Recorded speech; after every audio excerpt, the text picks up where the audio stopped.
So, what if the secret to a massive competitive advantage wasn't some new product, but a whole new way to hire? Today, we're diving into the work of Daniel Bailey, a strategic coach for Fortune 100 leaders. He argues that the absolute best companies don't just hire people, they actually acquire entire ecosystems. We're going to see how this powerful strategy connects titans like Rockefeller to modern giants like Zuckerberg, and, how it just completely changes the entire game of talent. Okay, imagine this. You're a CEO. You spend more than $2 million to poach your rival's star head of innovation. You're thinking, this is it, a huge strategic win. But 6 months later, as one CEO told Donald Bailey, all you've got is, and I quote, a very expensive individual contributor. The innovation you paid for, it never showed up. The competitive edge you were so sure you bought, poof, gone. This one story, right here, it just perfectly highlights this huge, hidden problem and how we all think about talent. And that failure, it leads us to the big question Donald Bailey's work is trying to answer. When you pour millions into hiring top talent, but your competitor still has that innovative edge, what are you missing? What is that hidden variable? And believe me, Bailey says this is exactly the kind of question that keeps the world's top executives staring at the ceiling at 3 a.m. Now, to find the answer, Bailey's research didn't look at the latest startup playbook. Not at all. It went way back, like 140 years back. He uncovered this forgotten strategy, a pattern started by one of the most dominant figures in business history that explains exactly what went wrong with that $2 million hire. This right here, this is the fundamental shift in thinking that Bailey uncovered.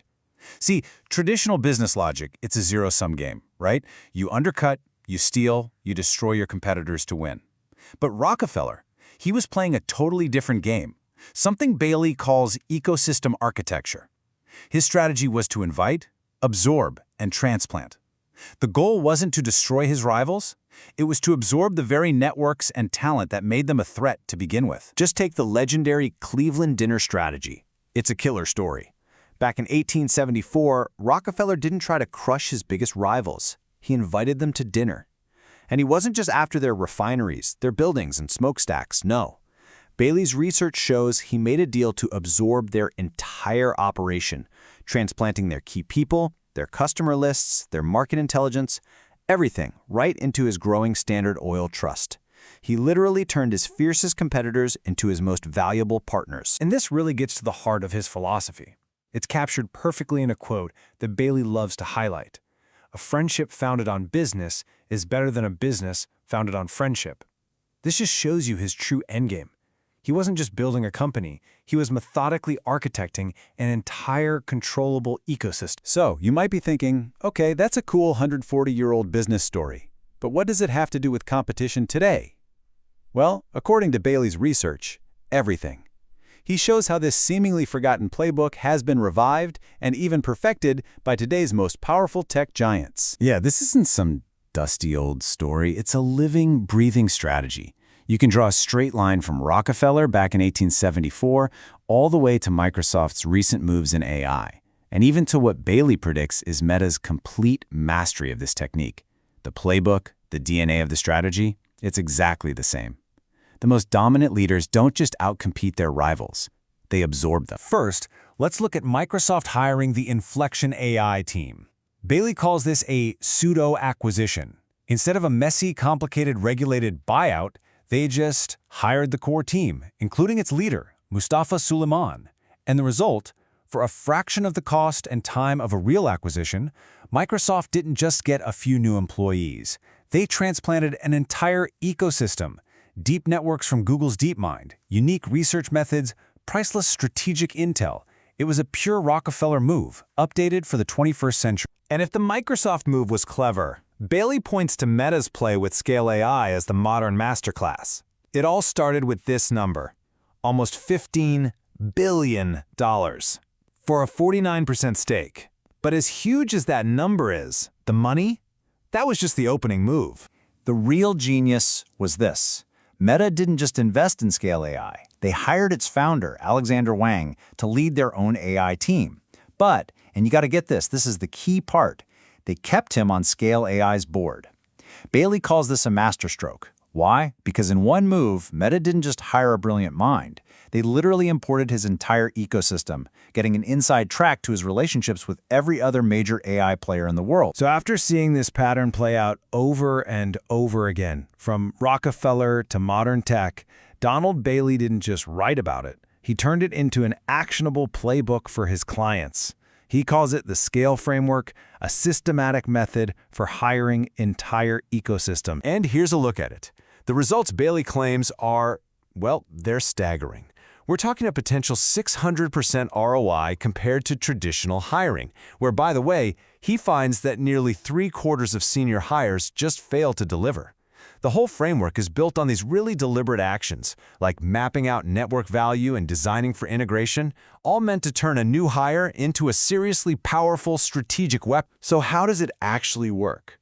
Well, a key first step is what Bailey calls relationship capital mapping. Think of it like this. Instead of just looking at a resume, you map a candidate's entire network. At the top of this pyramid is their direct influence. Are they on boards? Do they control investments? And it goes all the way down to the base. What future talent and opportunities can they bring with them? The core idea is simple. A truly great hire doesn't just bring skills, they bring the keys to an entire ecosystem. Finally, the framework measures what's called the hire's total ecosystem value. It goes way beyond salary to calculate their impact in 4 key areas. Their direct skill, sure, but also the power of their network, their ability to amplify the team they join, and the overall ecosystem advantage they bring. And this is where the math gets absolutely crazy. Bailey's research shows that while a traditional hire might give you a 1-to-1 return, this method can deliver a 5, 10, or even 15 times value multiplication. Okay, so this all brings us to the final and maybe most critical question. If this very human-centric strategy is the playbook for today, what happens tomorrow, in the age of AI? Does automation make all of these strategic human networks obsolete? Well, the answer, according to Bailey's work, is a pretty stunning paradox. If a traditional hire is a 1-to-1 value add, and an ecosystem hire is 1-to-many, AI creates the potential for exponential value. The core insight is this: as AI automates more and more of the routine stuff, the uniquely human skill of building and orchestrating these strategic relationships, it doesn't just stay relevant, it becomes exponentially more valuable. And this leads to a final, urgent piece of advice from Bailey for any leader out there. He says, the executives who understand strategic ecosystem leadership aren't paranoid, they're preparing. This isn't about being scared of the future. It's about having the foresight to start architecting the human networks that are going to define who wins and who loses long after machines have automated everything else. So we end right where we began, with the central question that Bailey's work forces all of us to ask. Look at your next big hire, or maybe think about your last one. Did you hire an individual, or did you import an ecosystem? According to this strategy, the answer to that question could determine whether you win or lose the future.